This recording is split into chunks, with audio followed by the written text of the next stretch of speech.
Ladies and gentlemen, so he is back again. One of my really good friends and a brilliant Vedic astrologer who I hang out with and had a very good time in Sedona partying with him. And today he's here to dazzle you with the simplicity of horoscope compatibility. And I know especially most of the women who are following me always ask me about compatibility and, Kundalini match. So I'm like, well, let's dazzle them with this brilliant mind who can simplify this in the most beautiful way. So help me welcome Ryan. Ryan, I cannot pronounce your last name, so I'm not even going to take a shot at that. It's just Kurczak. Kurczak, okay. Yeah, let's see you. I'm like, Ryan Kurczak? Kurczak? Okay, Kurczak. Okay, yeah, there you go. So how you doing? Pretty good, pretty good. I'm happy to be back with you again. Yeah. So what's going on with in your side of the Vedic astrological world? Not too much. It's the same old thing it seems that you're up to, doing a lot of sessions, staying busy and writing, and that's about it. No. Are you working on a book or? Well, I'm working on a few books. I decided to go back and start reviewing the Yavana Jataka and Satya Chara's Jataka. Okay. So anyway, I'm just kind of going back through some old books to see if there's anything that could be shared through there. So that's my current endeavor, but that'll be a while. Okay. So today, especially when you send me an email just, I think like 2 hours ago on my cell phone, I got it where you were talking in the 4 points. Right. And the one that intrigued me was how when the husband is in a different Mahadasha, the wife is in a different Mahadasha, right. How even the most compatible of matches do not match. And I was intrigued by that. I have seen that happen. So I'm like, I cannot wait for you to get to that point. So take over about the compatibility and its simplicity. All right. Well, the idea that you had, that's a good one. We're going to get there. But doing compatibility with a lot of individuals, people always look to like the Kutta reports or the traditional way. Exactly. Yeah. Yeah. The Yoni match and the Kutta report. Right. And I did that, and it really, whether I did it didn't matter what Ainamsha I used, it still was lacking. It's lacking. Absolutely. Because I don't think it's appropriate. Personally, people take issue with me. No, and I'm going to say something here, just interrupt you, forgive me, but my own uncle who follows astrology, him and his wife had the compatibility points of 16 and below. And if it's below 18, it's not a good match, especially 16. Mm-hmm. And yet they have been married for 42 years. Right. And this is where I first learned from him that don't go on this hardcore, because that Kutta match requires so much of detail and it doesn't have nothing to do with if you should marry the person or not, because it's like piece of the puzzle pretty much. Yeah. Simple as that. So, yeah, I use it, but the reason I started looking into other areas was because, it really depends on how can a person, what do they bring to a relationship? Mm-hmm. And that's based on their individual charts. Yeah. So I've seen people who had, 25 points of compatibility, who they were struggling with their marriage or struggling with relationships. I've seen people, like you said, with like 17.5, 16, whatever it might be, and they seem to have really good marriages. Mm-hmm. And what I started doing was looking at each of their charts to figure out, all right, what is going on in their 7th house in each of their charts? How much can they actually bring to relationships? Right. And so once I started seeing that started giving me some ideas that there's more to this compatibility than just these reports, these Kutta reports, these points. Right. Right. And also in our current culture, at least the more westernized culture, we have a little bit different approach to marriage and relationships. And as I started looking more deeply, what I started realizing, the most important thing to look at was how charts lay over top of each other. Meaning, for example, if you have a person's Saturn, like in one chart, on a person's Sun in another chart, so they're both in Gemini, let's say, in one chart, mm-hmm. then the energy of Saturn and the Sun are going to clash, as they would in anyone's chart, if it was just anyone's chart. Yeah. And what happens there? Well, then we start having people who have the Saturn on the Sun feeling like they're being disrespected. And then the person who has the Sun on the Saturn, the other person feels like they're trying to be too much of an authority figure, or they're being too dominant in the relationship. Absolutely. So really, yeah, the main idea is to look at the yogas of the planets as though you would look at it in a birth chart, right? Because a person's relationship, that's almost like an individual entity. You know, when you come together, as you spend time together, you start intermingling energies. Absolutely. Yeah. And one thing we are going to get at, which I found fascinating, was that a person's dasha or time cycle can actually be influenced by the planets of their partner. Meaning that, you know, if I'm in a Saturn dasha, but if my partner has Jupiter on top of my Saturn, that will actually make my Saturn dasha less difficult, if it's going to be a difficult one. Because people are like transits. But again, we'll get to that. So that was the first step, was looking at how planets overlap with each other. Another thing to consider is, does the individual, what is going on in their 7th house? So if they have their 7th lord, say in the 12th house, well, that's just going to show from the very beginning that they have difficulty maintaining being consistent in relationships. There's going to be possibly a lot of loss with relationships. Or if a person has their 8th lord in the 7th house, or 7th lord in the 8th house, that's going to tend to give a lot of drama to relationships, right? So again, what I start with is always looking at how are the individual charts set up by themselves. Can person A successfully be in a relationship? Can person B also be in a relationship? And if they can, we're more likely to see a relationship work in that regard. So this is where I always start. And, you know, we can take this into the Navamsha, we can take it into the Vargas, but really looking at the birth chart itself, that's the first place. That's the first place, yeah. Yeah. And the other thing to consider with that are the influences on the 9th house, which deals with our capacity to be in a committed long-term relationship. So I guess I should say that first, I look at the 7th house as the capacity to connect with someone, the capacity to build something, be creative with someone. But the 9th house is showing us, are we going to be able to take that to a place where we can be in a long-term committed relationship? Or to grow as a person with that relationship. Exactly. Because the 9th house represents kind of the culture that we come from, and it represents the culture that we can create within the family. And if you notice, from the 9th house comes the Namansha chart. So exactly, that's the beauty. Right. And the Navamsha chart, I love that, because I like to look at the individual planets in the Navamsha chart to see what is a person's strengths and weaknesses going to be. And that doesn't even really require so much in the beginning that I read the Navamsha like it's a birth chart. I just want to know, is Saturn debilitated? If we have a debilitated Saturn in someone's Navamsha chart, that's going to show us that they have difficulty staying the course long-term in relationships, because Saturn is that capacity to bear those long-term burdens, right? Yeah.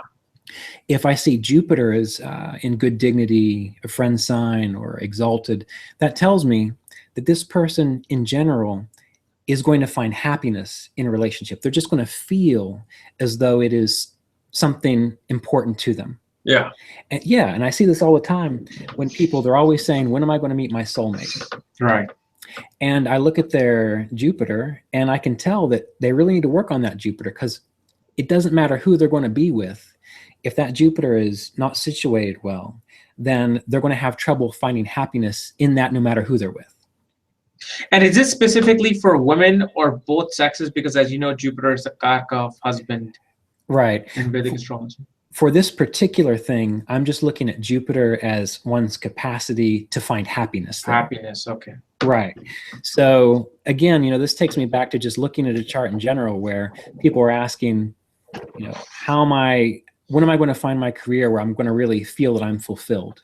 When am I going to, achieve this, when I'm really going to feel fulfilled? And if I look at their chart and I see Jupiter is difficult in that area dealing with career, or whatever area of life they're talking about, I actually have to say, I don't really think you're going to find that. I think that you need to do some internal work. You need to maybe talk to a counselor, figuring out what is getting in the way of your capacity to find happiness here. Because otherwise you're going to keep searching for it.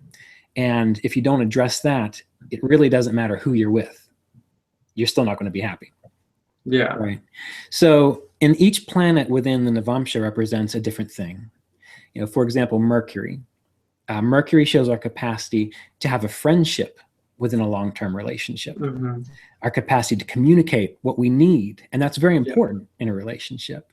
The sun is our capacity to do our duty in relationship, to do what is right and true in relationship. So if you look at someone's sun in the Navamsha and it's not so well situated, it can show that they have trouble kind of being the right kind of man in the relationship, or even the right kind of woman in the relationship, which can sometimes lead to, possibly affairs or wandering minds, these sorts of things. But each planet represents something. The moon itself is our capacity to be adaptable within relationships. So, when we decided to talk about this, I felt this was really important because I think people have this idea that relationship is supposed to be, if I just find that special someone, exactly, it's all going to work out. Yeah. And what the beauty of Vedic astrology is it can allow us to see where are our own personal shortcomings. What do we need to work on so that we are actually prepared to have a good relationship? If you get Rahu and Moon together in someone's Navamsha, well, they have a lot of emotional growth to go through to have a good relationship. And those are typically the people that write and say, again, no matter who I'm with, they always mistreat me, or I never really seem to have a good emotional connection with them. Yeah. And again, it's because they don't emotionally know how to connect with another in a relationship. So anyway, point being, just by looking at the state of the planets within the Navamsha, each planet can give us a little bit of insight into how ready is a person for a relationship. And that's where I always start. Now, as you know, in the Navamsha chart, Venus is the Atma Karka of the Namansha. Right. The soul of the Namansha. So let's say, what about Venus itself? Let's say Venus is damaged. What is then you're looking at? What would you say about that? Well, Venus is our capacity to feel comfort and nurtured and supported within the relationship. It's also our capacity to comfort and support the other individual within the relationship. Venus is also our capacity to make choices that lead to higher fulfillment. All right. And this is the hard one. This is probably one of the most difficult things to talk about with an individual, because if they've got a difficult Venus and they're blaming it all on everyone else, to try to tell them, you might not know how to make decisions that lead to higher fulfillment, right? Yeah. And they think to themselves, well, I'm doing my best. I'm trying. And again, my Saturn makes me practical. I try to tell them, you need to work with a relationship counselor. You need to read books on what does it mean to show up in a relationship, right?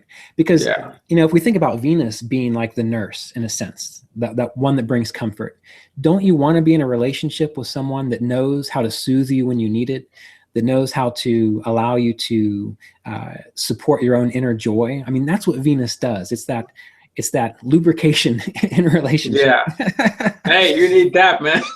For sure. For sure. Yeah. Let's say if you do see a Venus, which is, let's say it's Multrikon in Libra, but then it gets debilitated in the Namansha. Right. How would you take that Venus and describe it to the person who you're reading the chart for? Right. So I use the birth chart, like the Rashi, the main chart, indicating our general direction and path in life. And if Venus is debilitated, that will tend to show us that in general, they're going to have a little more difficult time getting that partner to show up for them. Or, you mean debilitated in the Namansha? No. Pardon me. Debilitated in the birth chart. Okay. You were going the other way, right? You were going... Yeah, I was saying that if it's better in birth chart, right, debilitated in the Namansha. Yeah. Right. Okay. Well, that's good too. And this is important. So when Venus is debilitated in the Navamsha, again, what that tells me is that if it's good in the birth chart, they will be able to get in relationships. Okay. Yeah. But as they will never really be able to sustain it, or they'll never feel that it's as good as it should be. Right. It gets in the way of their capacity to make it work. And those are the kinds of people that, no matter what, they can get in a relationship. It's not a problem at all. Right. But they're always the ones that are saying, I still haven't met Mr. Right, and it's been 20, 30 years. So that's how I look at those two different things. Have you studied the Vargottama of the Venus? Let's say if it's debilitated in the birth and the Mancha. According to, Parashara, it becomes a strong planet. Yeah. And why that works, I personally have no idea. You know what? I have actually dived into it. I'll tell you why it works. Okay. I've actually done consultation of people with this back in the days. A Vargottama debilitated Venus, what it does is a person is very practical about relationship and marriage. Right. They're very realistic. They're like, don't give me that bullshit of flowers. Don't give me that BS of Valentine's Day. Right. As long as you can commit to being here every day when I'm on my bad mood, good mood, money, no money. Right. Okay, let's work together. We can make this happen. Yeah. As long as you understand that every morning that you get up, you're not going to get late every morning. Yeah. It's going to be bi-weekly because I've got my moods. I've got everything. If you can see that, and that's where these people are able to sustain a long-term relationship, because Venus is no longer illusionary about, I'm going to find the soulmate and the most beautiful, tall, dark, handsome person like Ryan. I'm not that tall. Neither dark. But let's say, so what happens is they have very realistic expectations. That they find somebody who's very realistic, right, then it works out. Well, that makes sense because it's in a Mercury ruled sign, right? Yeah. So, and Virgo. Yeah, I see. Yeah, I've seen it work all the time, but I've never understood why. So thank you. Yeah. That's what I've noticed from my own experience. I mean, so. Yeah. Well, the other thing with Venus, though, that I found, a lot of people will ask me about Venus-Saturn combinations. Yeah. And it seems to be kind of similar to what you're discussing, in that not when we get Venus and Saturn necessarily together, but when they're aspecting each other, sometimes people act like that's a big deal, when really, similar to what you're talking about, that can work in a person's favor because they appreciate the love that comes to them. Yeah. So they're not looking for something more. They understand, look, I've got love. I'm able to give love. It may not be, fireworks all the time, but I build long-term. So it seems like a similar influence. Yeah, exactly. Good. All right. Well, moving on here. Do you want to pull up that chart? Do you want to go over examples? Yeah. Let me pull that up. Share. Do you see it? I see it somewhere in there. No. Do you see it on the screen? No, I see something that says share your screen, Google Hangouts, and there's about, there it is. Boy. Well, not yet. If it doesn't, I can just talk about it. There it is. Okay. Perfect. Okay. Got it? Yes, and this is the new one with the planetary symbols. Okay. Great. So, you specifically asked for this style chart, and the funny thing is that when I don't use this chart very often, but I realized why I don't. Okay. And that's because it's a lot easier to overlay charts using the other one. But anyway, it's okay. We've got it. I can pull it off. I've got my cheat sheet. Okay. So, all right, good. So anyway, this is an example chart, and I was given permission to use this by both parties, and it's a little bit of a difficult situation. The male on this chart is a relatively well-known musician, so he told me not to use his name and not to give his birth date, and I said fine. Okay. The other was a woman that he had a short-term relationship with, about 5 to 6 months. And she also ended up becoming a client of mine. But within this chart, if you look at his chart, the man's chart, the first thing you see is that there is Venus and Mercury in the person's 7th house. And, you would think this would be good because these are two benefic planets. However, this is one of those yogas, one of those combinations that specifically say one will have like 200 wives or something of that nature. Yeah. That's not necessarily so good for long-term relationships. This is always going to be having a wandering eye, pretty much. Right, exactly. Yeah. Exactly. And why is that? It's because we have these two planets, Mercury and Venus, delighting each other, the avashta of delight, and it's in their seventh house. Mm-hmm. And these are rajasic planets. It means that the person, they're able to get in a relationship, they enjoy being in a relationship, but when you get Mercury and Venus in any sign, that's going to make them enjoy it so much that they always want to move on to the next best thing. Yeah. Okay. So, you know, being a musician, having one's 10th Lord and 7th Lord with Venus in the 7th house, this helps with the musical skill. This helps with the capacity to project. Mm-hmm. But long term, this is someone who has a little bit of difficulty staying committed in relationships.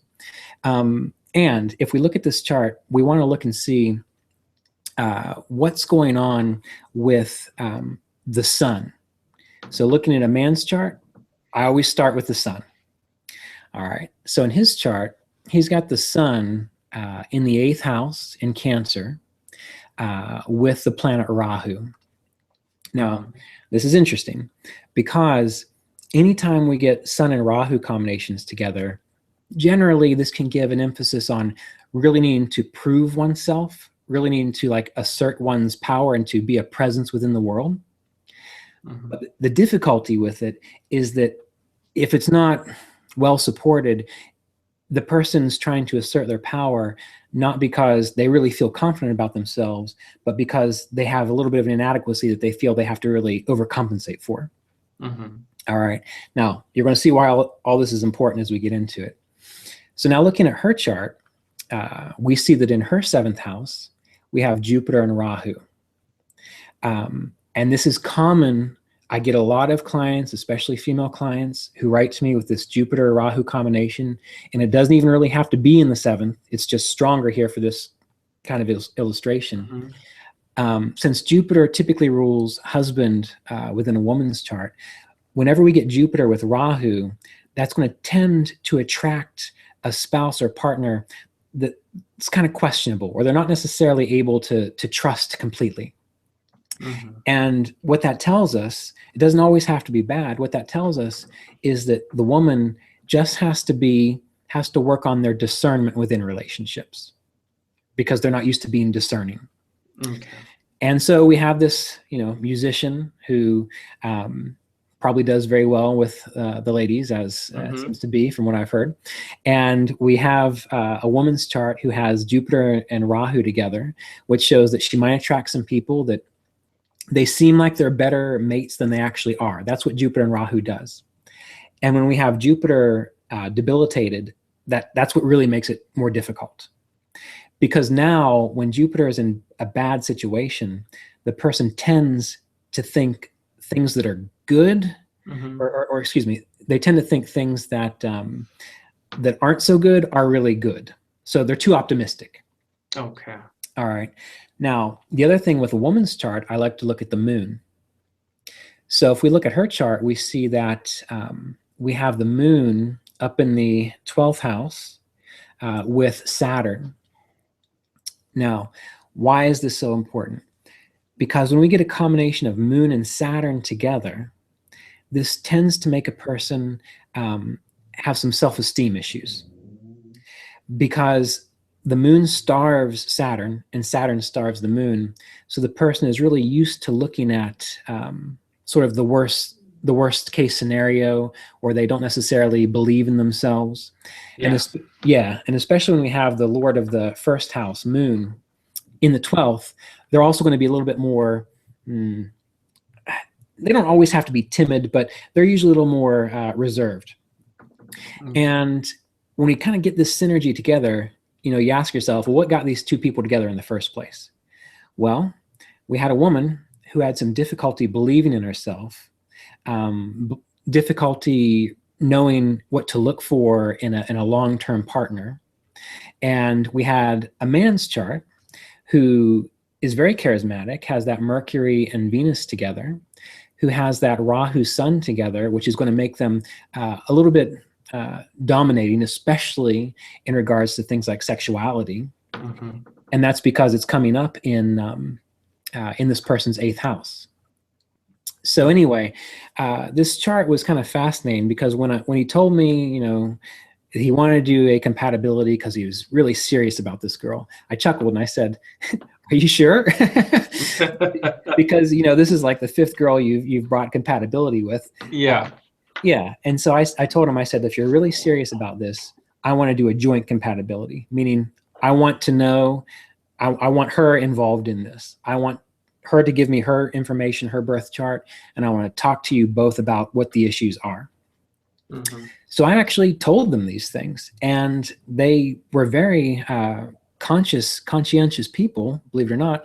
And they said, well, yeah, we can see that, but I'm sure we can make it work.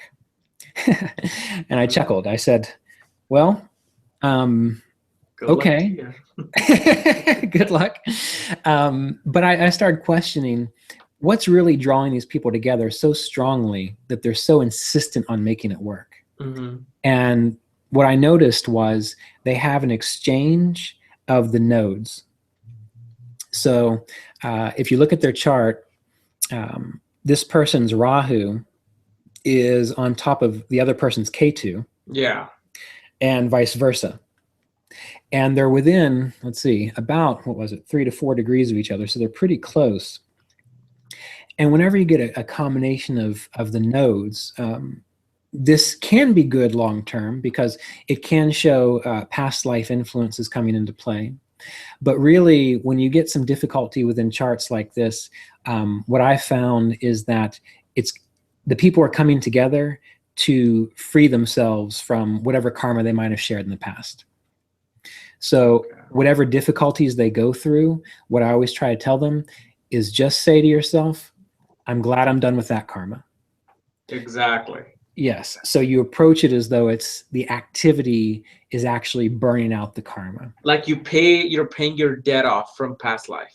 Exactly. You're paying your debt off from past life. Exactly. And, you know, that can be applied to anything astrologically. Anytime something bad happens to you, yeah.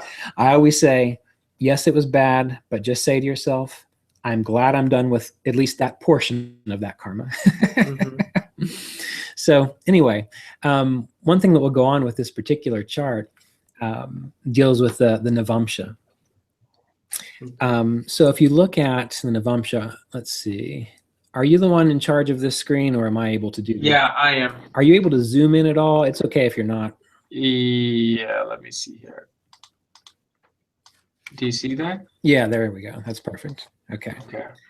So a few things about this Navamsha is that in his Navamsha, we see 2 rather problematic positions. And that is the debilitated Saturn, as well as the debilitated Sun.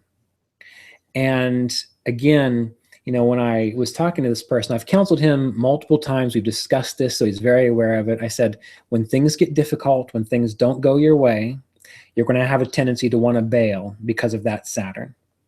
So if you want to have a long-term relationship, you got to start realizing that not everything's going to go smoothly in relationships. I've discussed the Sun with him, and in his chart, in his birth chart, that Sun actually rules his 9th house. And I like to do that where I take the Lord of the birth chart, like the 9th house Lord in the birth chart, and put it in the Navamsha to see what's going on there.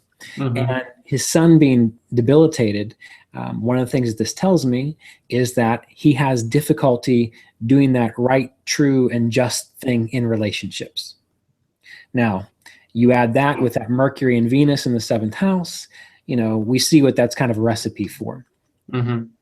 Now, in her chart, this is what's kind of neat, is that her Sun is actually exalted. Now, this is neat because she will always try to do the highest and best thing within the relationship. Okay. But this drove him absolutely nuts. Yeah. And one of the reasons this drove him nuts is 2 reasons. In the Navamsha, we have the Sun, you'll see they're right beside each other. So they're actually both in Aries.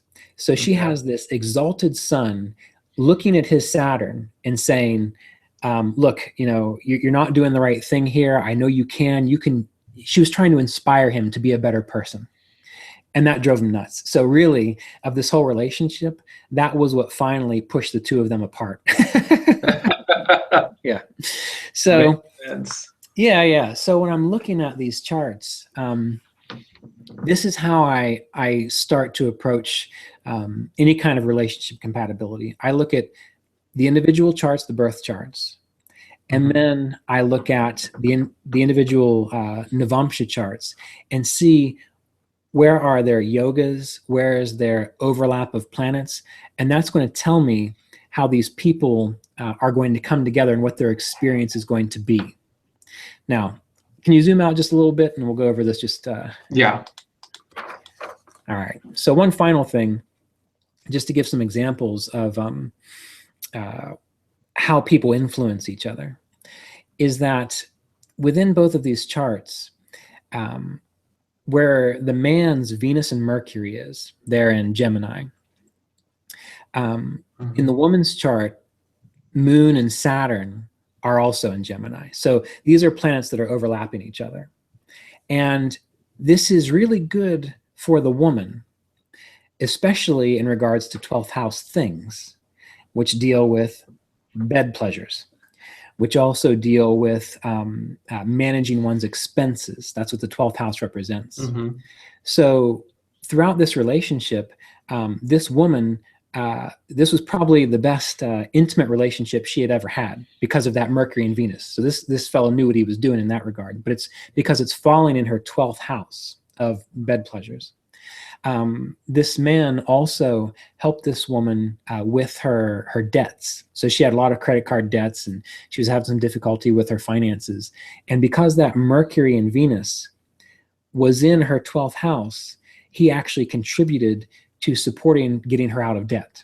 So, so we get a lot of help from the man to the woman, but having that Saturn and Moon in her 12th house, that was impacting his Mercury and Venus. So in time, that Saturn on top of her Mercury and Venus, that's what started to kind of rub him raw, because that Saturn was kind of pointing out all of his little flaws, all of his little insecurities, which is what he, his Mercury and his Venus, these were his skills. This was his work. These were the things he loved to do.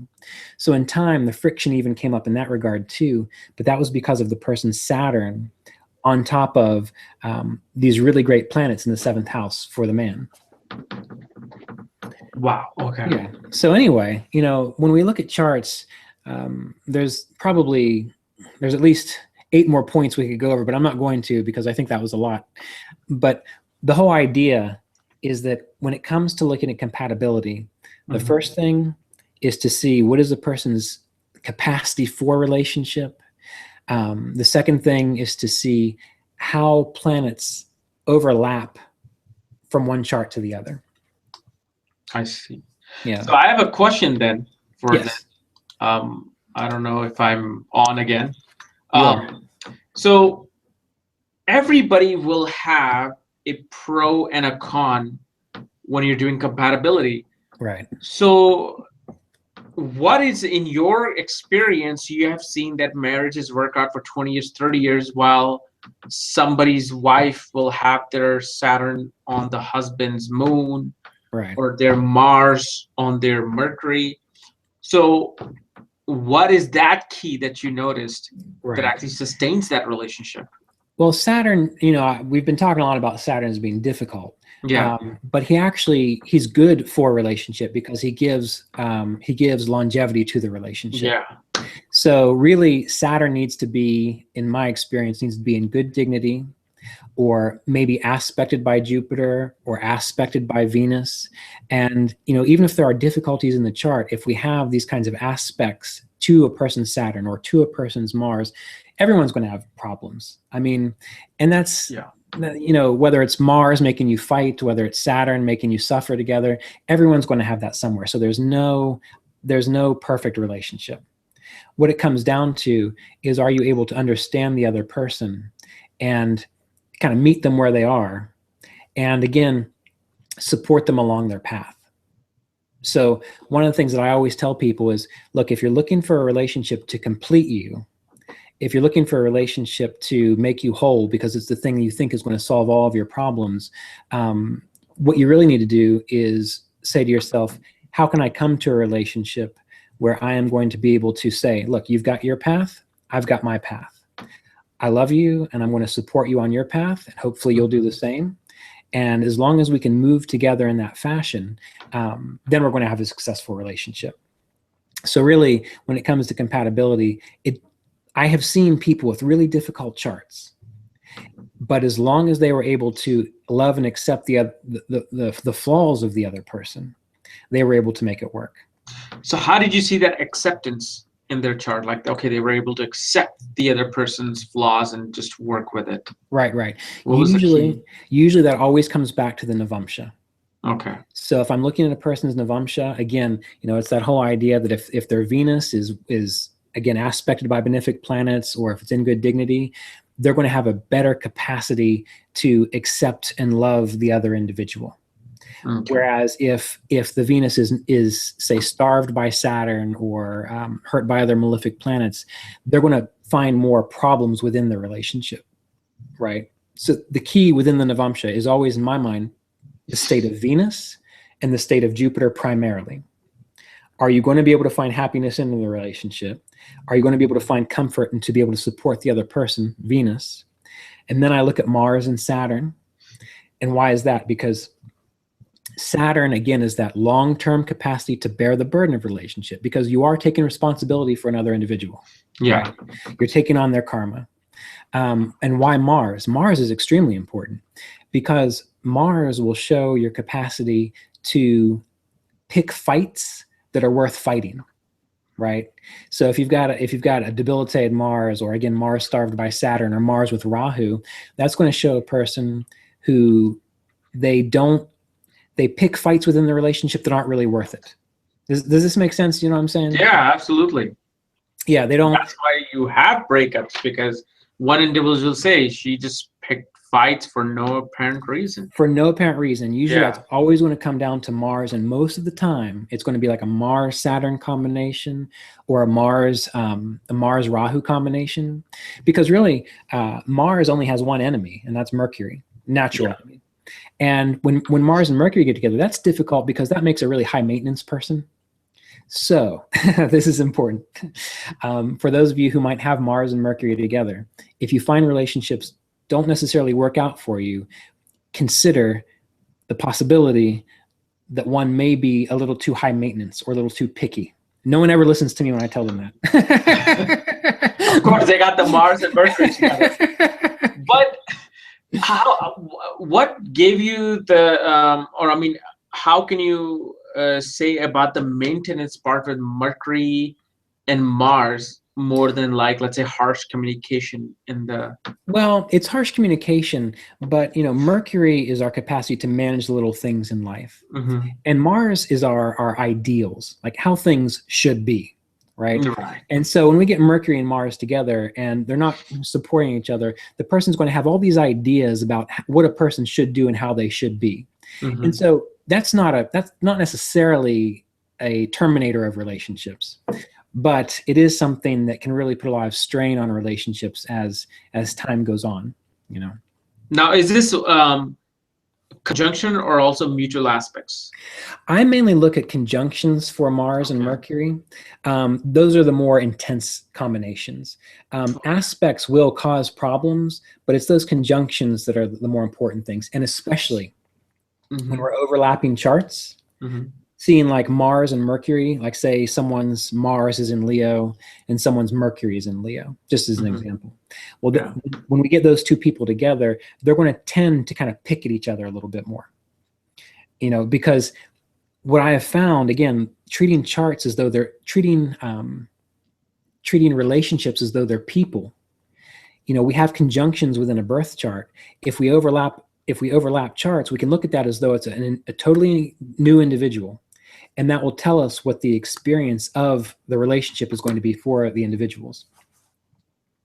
Yeah. Now, also we were discussing about the exalted Venus or good Venus in the birth chart, bad Venus in the mantra chart. But let's say a woman has a bad Jupiter in the birth chart, but an okay Jupiter in the Namancha, or a good Venus in the birth chart, or bad Venus in the birth chart, good Venus in the Namancha chart. Right. As you said, like they're very good at creating a relationship with a good Venus or Jupiter. So in that case, what will happen then? Well, if they're good, if Jupiter and Venus are good in the birth chart. No, if they're good in Namancha. If they're good, okay. So what happens is they're bad in the birth chart. Right. So if they're bad in the birth chart, what typically happens is they have a little more difficulty getting in relationships. Okay. Or we may have to wait for a Jupiter dasha or even a Jupiter transit. And, you know, this is something we could get into another time, but yeah, we won't get into that. But if we have Jupiter transiting the first house or the seventh house, we really have to get these things lined up to get them in relationship. But it's that Jupiter in the Navamsha, which is going to allow them to find happiness in that relationship. Relationship. Okay. And if you think about this, this may not be the best example, but have you ever met a woman who you look at the guy she's with and you think to yourself, huh, what's she doing with him? Because he might necessarily appear as though he is on the same level as her. Right? Hey, every woman I wanted to be with. Yeah. But she loves him to death. And why is that? Because maybe in the birth chart, Jupiter isn't as good, which means that outwardly, we're not going to necessarily see this big, strong Jupiterian husband. But in the Navamsha, when it comes down to it, the long term, like there is a deep love and happiness there, which sustains it. Right. Okay. Yeah. But it's really with that, you know, this will take us into the dashas. For that, the person might not be in a relationship for a long time. But it's once they go into a Venus dasha or a supportive bhukti or even a supportive Jupiter transit, that's going to be the time that triggers that good long-term relationship. Absolutely. Yeah. So Ryan, for everybody who's watching in the future, if they want to get this beautiful compatibility reading from you, where can they go? Just got to go to my website, astrovedicastrology.com, and go to the services tab, and there'll be a little option to contact for that. Okay, and then also you have a YouTube channel too, of course. That's correct. Yes. Under your own name. So it's under. Just to be clear, it's youtube.com/Ryan's Vedic Astrology. Okay. And I just say that, you know, some people say, oh, look, he's trying to put his own personal stamp on things, but I want to say that the only reason it's that is because Astral Vedic Astrology was taken, and I couldn't get anything else to work. What? It was taken? It was too long. Oh, it was okay. It was too long. Okay. All right. So wow, I mean, that's what I love, because you didn't go into all the things that will make a person go a little cuckoo about Kutta and the Yoni, right? You know, and the dignity points. You just went like, man, here it is, A and B, and there you go. Easy. And that's what I love. So thank you so much, Ryan, for simplifying astrology once again for us. Yeah, no problem. It was wonderful to talk to you again. Yeah, so and then we'll bring you back again and do some more in-depth stuff on this on these. All right.